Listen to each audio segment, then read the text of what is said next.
તો સુરેન્દ્રનગરથી મહત્વના સમાચાર પ્રાપ્ત થઈ રહ્યા છે। આપને જણાવી દઈએ કે સુરેન્દ્રનગરમાં ભાજપના 400થી વધુ કાર્યકરો કોંગ્રેસમાં જોડાઈ ચૂક્યા છે। આપને જણાવી દઈએ કે લીંબડીના ભચાણ ગામે 400થી વધુ જે કાર્યકર્તાઓ છે તે કોંગ્રેસમાં જોડાઈ ચૂક્યા છે। અત્યારના મોટા સમાચાર આપને જણાવી દઈએ, સુરેન્દ્રનગરમાં જે રીતે ભાજપના કાર્યકર્તાઓએ પક્ષ પલટો કર્યો છે। લીંબડીના ભચાણ ગામે 400થી વધુ કાર્યકરો કોંગ્રેસમાં જોડાયા છે। સરપંચ, ઉપસરપંચ સહિતના આગેવાનો કોંગ્રેસમાં જોડાઈ ચૂક્યા છે।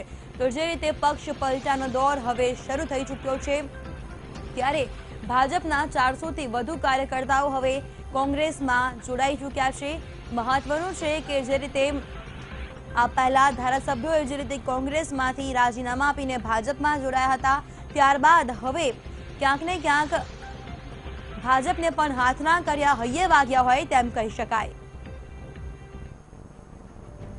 આ જ મામલે સંવાદદાતા વિરેન ડાંગરેચા જોડાઈ ગયા છે। વિરેન, જે રીતે સુરેન્દ્રનગરમાં 400થી વધુ ભાજપના કાર્યકર્તાઓ કોંગ્રેસમાં જોડાયા છે, શું છે વધુ વિગતો?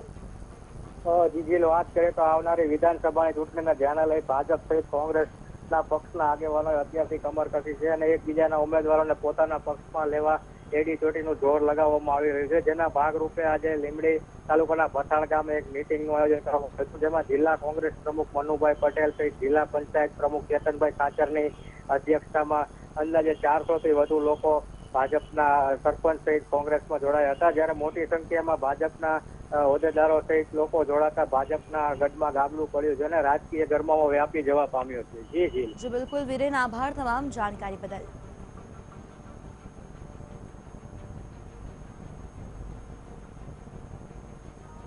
બનાસકાંઠાના ધાનેરા ખાતે રાહુલ ગાંધીની કાર પર પથ્થર મારનારો શખ્સ ભાજપ યુવા મોરચાના હોદ્દેદાર જયેશ દરજીની પોલીસે ધરપકડ કરી છે।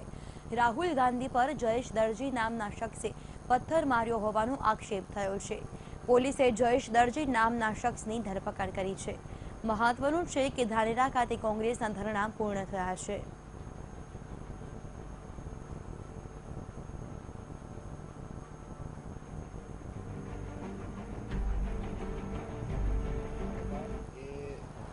નિમિત્તે એક ફરિયાદ દાખલ થઈ હતી અને આમાં જે કલમ જે 332ના જે ઉમેરા કરવામાં આવ્યા હતા અને પંચનામા અને FSLની જે પ્રક્રિયા છે એ કરવામાં આવી હતી અને જે નામ આપવામાં આવ્યા હતા કે એ નામ છે અને એને જ પથ્થર માર્યો છે અને એ નામના જે ઈસમ છે એની ધરપકડ કરાઈ છે। એ જયેશભાઈ દરજી ઉર્ફે અનિલ રાઠોડ છે અને એના નામ આપવામાં આવ્યા હતા કે એને એ જ મુખ્ય આરોપી છે, એને જ જે પથ્થર છે એ જ માર્યો છે અને એના સિલસિલામાં એની ધરપકડ કરવામાં આવી છે। હવે એને શું રોલ છે એ આગળ તપાસમાં ક્લિયર કરવામાં આવશે।